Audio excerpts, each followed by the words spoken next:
네, 이번 시간에는 사회복지 행정의 역사와 범주에 대해서 함께 공부하는 시간을 갖도록 하겠습니다. 사회복지 행정론 담당의 김성철 교수입니다. 한국 사회복지 행정의 역사를 구분하는 방식에는 매우 다양한 방식이 있죠. 크게는 발전 단계별 구분 방식과 연대기식 구분 방식이 있습니다. 먼저는 발전 단계별 구분 방식으로 살펴보도록 하겠습니다.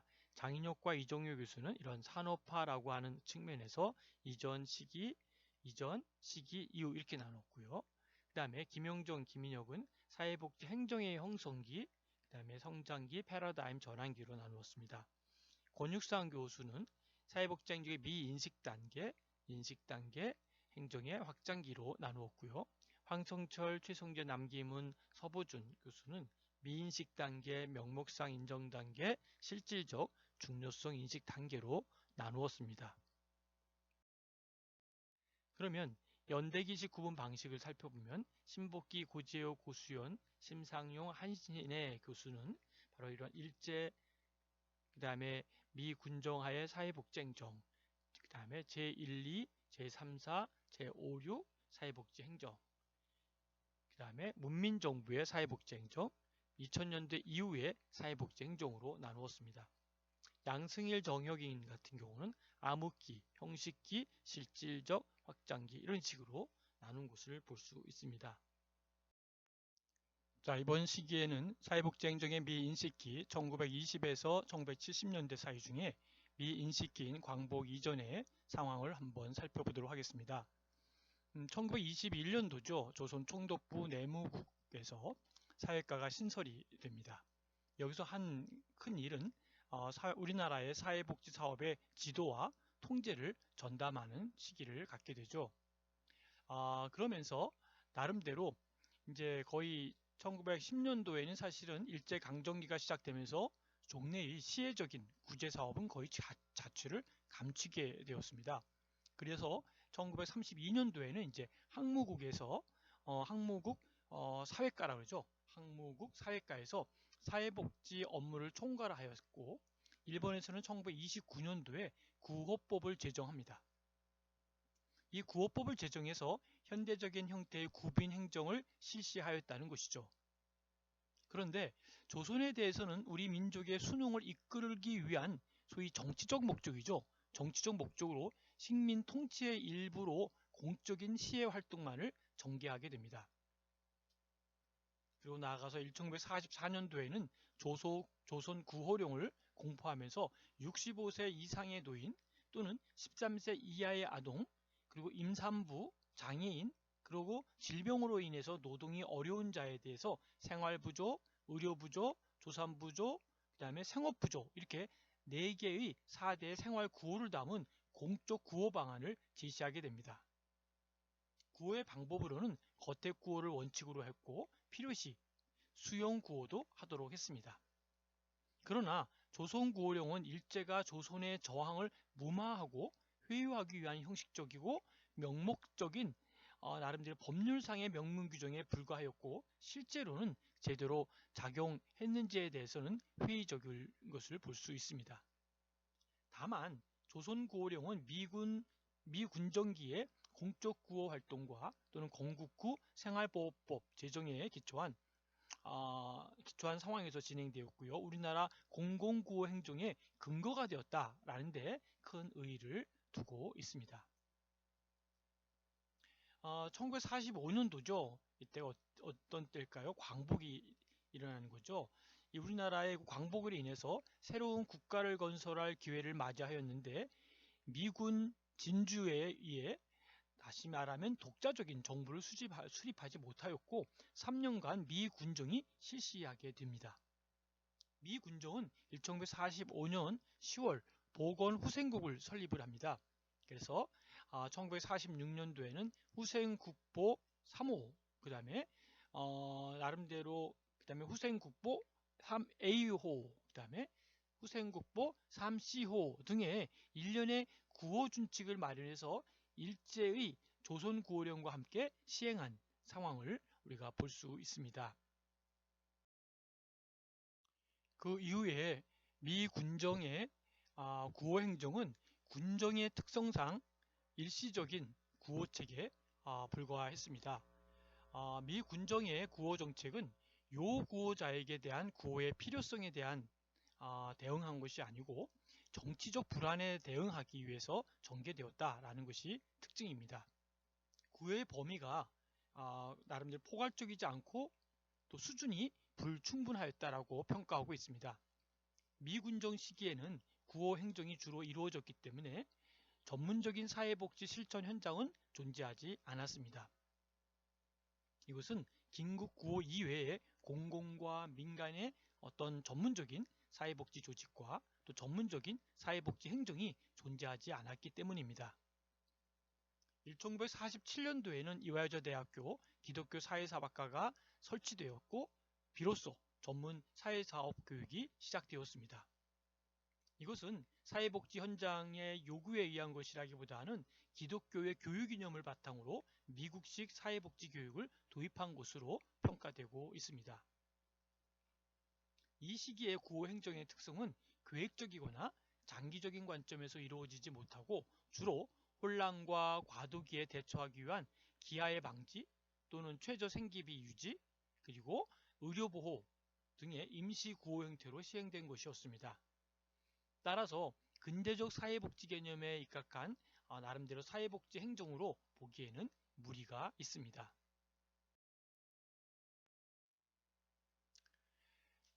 사회복지 행정의 미인식기라고 할 수 있겠죠. 특히 미인식기의 정부 수립 이후부터 1950년대까지의 상황을 살펴볼 필요가 있겠습니다. 1948년 8월 15일이 대한민국 정부가 수립되었지만 당시의 정치적 상황은 매우 불안전한 상황이 되었습니다. 50년대에는 이제 한국전쟁이 발발하면서 한국의 전쟁이 일어나기 시작했죠. 그러면서 대한민국은 상당 기간 동안 휴전의 특수한 상황 아래 외국과 또 외국의 원조기관이 실시하는 자선이나 또는 구제 상황에 놓이게 됩니다. 제1, 2공화국의 사회복지 행정을 당시 보건후생부라고 하겠죠. 보건후생부와 노동부를 병합하여 사회부로 계층하고 보건과 위생 그리고 노동과 부녀 행정을 관찰하게 됩니다. 그 후 1949년 3월 사회부가 관장하던 보건행정을 분리해서 보건부로 신설하였다가 1955년 2월 다시 보건부와 사회부를 보건사회부로 통합을 합니다. 그래서 사회라든지 복지, 보건, 부녀, 행정을 총괄하는 중심 부서로 운영을 하게 됩니다. 또 재헌헌법이라고 하는 제19조에 근거해서 이러한 공적 조직을 설치하였지만 보건사회부의 사회복지 활동은 월남 피난민과 또 전쟁 고아, 또 피해자의 긴급 구호 이러한 급급한 상황이었기 때문에 현대적 의미의 사회복지 행정은 실시하지 못하게 됩니다. 그러나 사회부는 당시 매우 열악하였던 육아시설의 설비를 충실히 하고 그 운영의 강화와 또 적정을 기하기 위해서 1950년대 1950년 2월 27일 후생시설 설치 기준령을 제정하게 됩니다. 그래서 나름대로의 그 이후 1952년도에는 그 10월 4일에 전쟁고와 수용보호시설을 비롯해서 전란으로 혼란에 빠진 기존 각종 구호시설들의 운영과 또 지도, 또 감독의 준칙으로 삼기 위해서 후생시설 요양이라고 후생시설 운영요령이죠. 운영요령을 제정을 하게 됩니다. 말이 좀 어렵죠. 후생시설 운영요령을 제정하게 됩니다. 그래서 이 훈련을 통해서 사회부는 긴급 구호 활동을 중심으로 구호 행정을 펼쳐나가게 되었다는 것이죠. 그런데 펼쳐나가고 있었지만 구호시설의 설치와 운영 및 지도, 감독에 대한 필요성에 대해서 인식하고 있었던 것으로 보입니다. 그래서 한국전쟁 이후에 급증한 전쟁 피해자들을 위한 외국의 원조기관들이 들어오면서 민간 사회복지기관들이 나름대로 설립되고 또 사회복지 행정 실천의 장이 마련된 것을 볼 수 있습니다.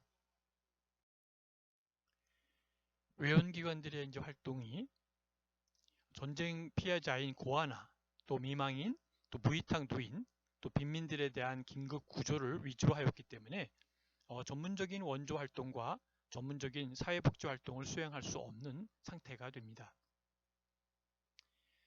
교육 현장에서는 1953년 현재 강남대학교의 전신인 중앙신학교에 사회사학과가 설치되었죠.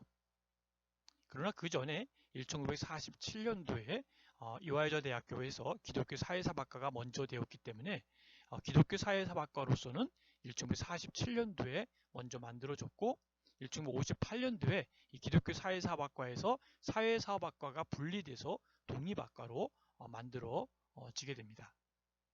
그리고 1956년도에 사회복지 전문 인력인 단기 양성소라고 볼 수 있죠.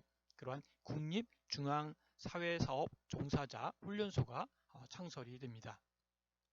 그리고 1959년 서울대학교에 사회사학과가 설치되어서 전문적인 사회복지 교육을 실시하게 되었습니다. 하지만 당시 이들 대학교의 교과 과정에 사회복지라고 하는 이러한 부분에서 사회복지 행정 과목의 존재 여부는 확인되지 않고 있습니다. 다만 1954년도에 미국 미네소타 대학의 사회사업 대학 원장이 방한을 해서 사회사업 전문교육의 필요성을 역설하였고 이를 계기로 1961년부터 서울대학교 3학년 교과목에 사회사업 행정을 가르치기 시작했다라는 기록이 나와 있습니다. 이와 같은 사실로 미루어 볼 때 제1, 2공화국 시기의 사회복지 행정은 초기에 두 훈령 제정과 외국 원조의 배분에 총력을 기울인 것 외에는 전문적이고 체계적인 활동의 흔적이 보이지 않고 있습니다. 또한 사회사업 교육의 실시와 일부 학교의 교과목상에서 사회사업 행정이 포함되었기 때문에 그 중요성이나 필요성이 언급되지 않았다는 것에서 그 당시 사회의 사회복지 행정에 대한 인식 부족을 확인할 수가 있습니다. 이어서 1960년대로 넘어가서 볼 때 우리 그 사회복지 행정의 부재다라고 볼 수가 있는데요. 1961년 5.16 쿠데타가 일어나죠. 그래서 쿠데타에 의해서 탄생한 군정과 제3공화국의 정부는 시급한 민생고의 해결을 위해 경제개발을 최우선 목표로 설정을 하게 됩니다.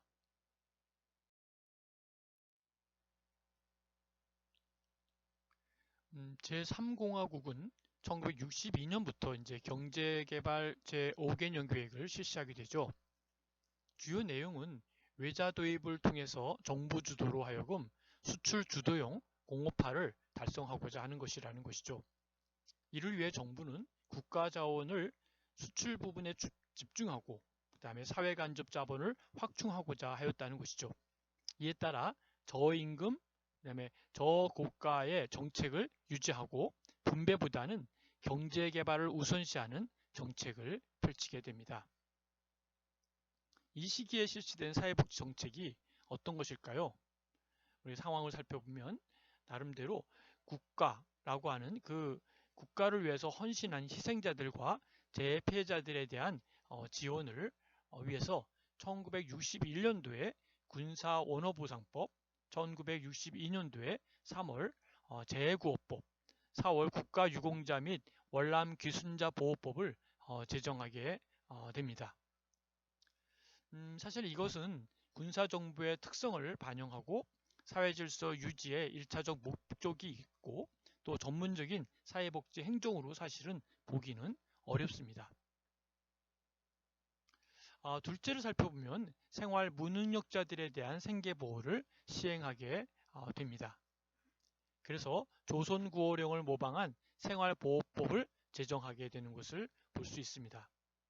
그래서 나름대로 생활보호법에 따라서 정부의 사회복지행정은 저소득층에 대한 공공부조를 위주로 하는 생활보호행정이 실시되지만 당시에 정부 재정이 부족으로 인해서 긴급하게 사회문제로 인한 복지 욕구에 대해서 이 복지 욕구는 주로 민간 외연단체의 원조에 의존하고 거기서 해결하는 것을 볼 수가 있습니다.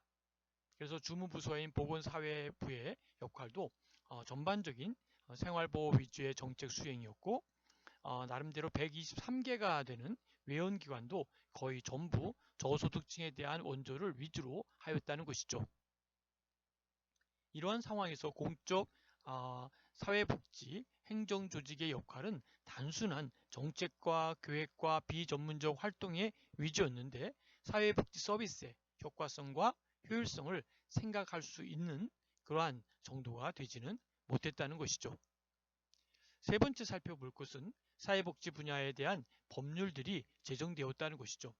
가장 심각한 사회 문제인 전쟁 고아에 대한 해결책으로 1961년도 고아 입양 특례법과 아동복리법 법률 제정이 만들어졌습니다. 그리고 1970년에 비로소 사회복지 사업에 대한 기본적인 사항을 규정한 사회복지 사업법이 만들어진 것을 우리가 볼 수 있습니다.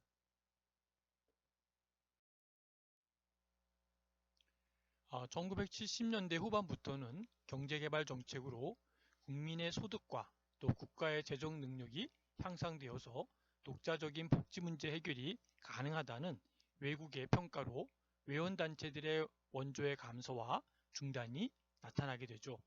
또는 외연기관의 철수가 있기도 합니다. 그러나 사회복지법인과 시설의 설립은 저조하였습니다.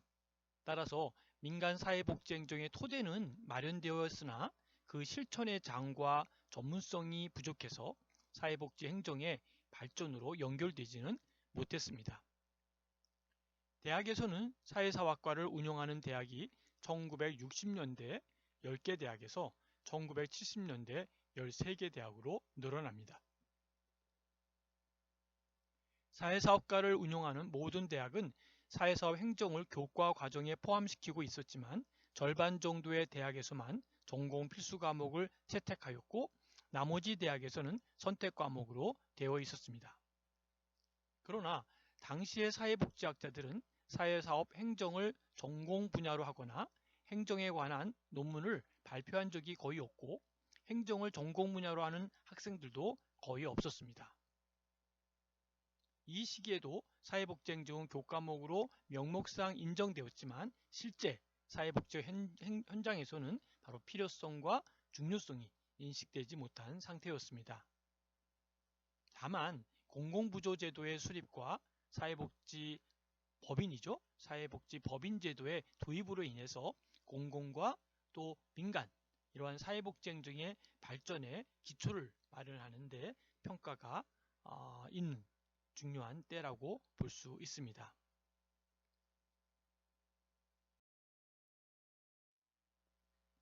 이 시기의 사회복지 시책은 다음과 같다고 볼 수 있습니다. 첫째는 취약계층을 보호로 하고 이들에 대한 서비스를 제공하기 위해서 몇 가지 입법이 이루어졌습니다. 1976년 입양특례법이 제정되었고요. 1977년 특수교육진흥법 그리고 의료보호법이 제정되었습니다. 이 법의 제정으로 인해서 보건소와 공립병원이 생활보호 대상자들에게 의료보호 사업을 실시하도록 명문화한 것을 알 수 있습니다. 두 번째는 사회보험 도입이 정책적인 이슈로 제기된 것을 볼 수 있습니다. 이 법의 도입 취지는 산업 근로자의 노후 생활 보장을 위한 것이었으나 연금기금을 조성해서 중화공업화에 대한 대규모 자본을 동원하려는 의도도 있었습니다. 그리고 1973년도죠. 1973년도에는 사립교원연금법이 제정되었고 1976년도에는 임의가입 형식이었던 의료보험법이 개정이 됩니다. 그리고 500명 이상 사업장부터 강제 적용되기 시작을 했습니다. 이 법은 산업 평화에 대한 기여와 또 노동자 복지에 대한 기업의 부담을 완화하기 위해서 그 취지를 갖고 시작을 했습니다. 또한 1970년대에는 사회복지사업법이 이제 제정이 됐었죠. 그런데 향후 민간 사회복지 조직에 활동할 수 있는 토대를 구축한 것이 바로 이 기점입니다. 그러나 1970년대까지는 실질적인 사회복지법인이나 시설의 설립은 저조했습니다. 그래서 이 시기 공적 사회복지 사회에서의 행정의 역할은 사회보호법이라 그럴까요? 생활보호법이 맞겠네요. 생활보호법 등 법령에 따른 시행계획의 수립과 법정 급여 제공 등으로 인해서 제한적이었고 개별화된 서비스는 이루어지지 않은 것을 볼 수 있습니다. 그래서 공공과 민간 이 두 영역이 모두 전문적인 사회복지 서비스가 제공되지 않았기 때문에 사회복지 행정에 대한 수요도 존재하지 않았다라고 할 수가 있습니다. 하지만 의료보호법과 생활보호법의 제정으로 인해서 공공부조의 양대 지주를 이루어가는 그런 공공부조의 기본 골격이 이루어진 시기이다. 이렇게 볼 수가 있습니다.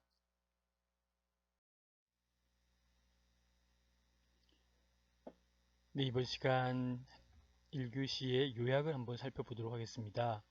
한국의 사회복지 행정의 역사를 구분하는 방식이 크게 두 가지가 있다라고 이야기를 드렸죠. 하나는 발전 단계별 구분하는 발전 단계별로 구분하는 방식과 그 다음에 연대기 식의 구분 방식이 있다라고 하는 말씀을 드렸습니다. 여러분들이 바라보는 그 구분, 여러분이 생각하는 그 발전, 이 부분은 과연 어떤 것일까요? 그렇죠. 이 부분 속에서 우리가 조금 더 구체적으로 보는 그러한 부분 속에서 발전하는 단계별 구분하고 연대기하고의 상황을 보면서 나름대로 한국 사회복지행정 역사 구분 방식을 조금 더 구체적으로 이해하시고 보시면 좋겠다라고 생각을 해봅니다. 다음은 사회복지행정의 미인식기가 이제 20년에서 70년 사이에 일어났다고 했죠. 그래서 20년 그 상황에서는 이제 나름대로 그 미인식기이긴 하지만 어떤 사회복지 업무를 총괄하는 나름대로 사회과가 만들어져서 그 조선 총독부 내에 사회과가 신설된 것이 하나의 특징이다라고 볼 수 있겠고요. 특히 또 일본에서는 이제 구호법을 제정했는데 현대적인 형태의 구빈 행정을 실시한 것이 1929년에 구호법을 제정했다라고 했는데요. 특별히 이제 1944년도에 조선 구호령을 공포한 부분이 이제 하나의 큰 특징이다라고 볼 수 있겠습니다. 그러나 사실 이런 구호 행정은 군정의 특성상 일시적인 구호 체계에 불과했다라고 하는 부분도 우리가 깊이 생각해 볼 필요가 있겠죠. 미인식기에는 이제 광복 이전하고 그 다음에 미인식기 속에서 이제 광복 이후까지 진행이 되는 거고요. 특별히 사회복지 행정의 부재다라고 하는 부분이 1960년대에는 사회복지 행정의 부재 형태를 우리가 볼 수 있었습니다.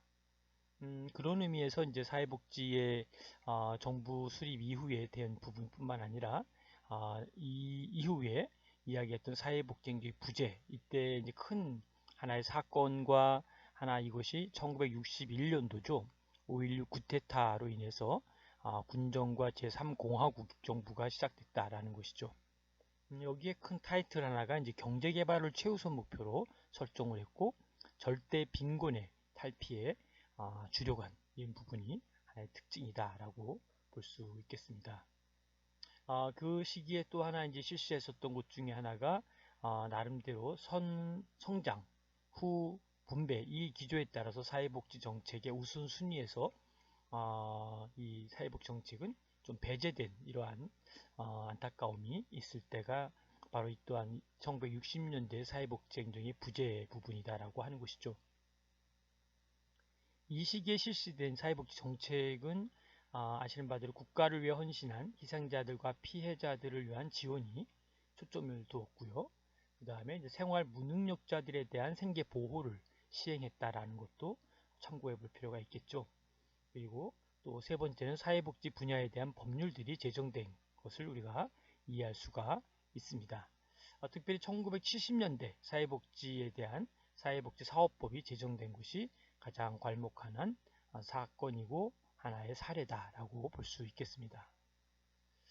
그런 의미에서 사회복지 행정의 발판을 마련한 것이 1970년대 이후에 나름대로 1970년부터 사회복지 행정이 시작되는 발판이 됐다라고 보는 것이죠.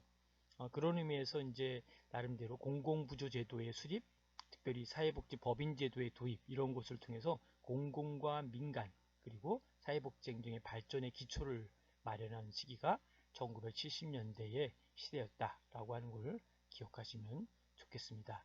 자, 이러한 맥락으로 진행될 때에 우리가 사회복지 행정의 나름대로 미인식기 속에서의 사회복지 행정이 20년부터 70년대에 일어난 하나의 사례였다라는 것으로 이해하시면 좋겠습니다.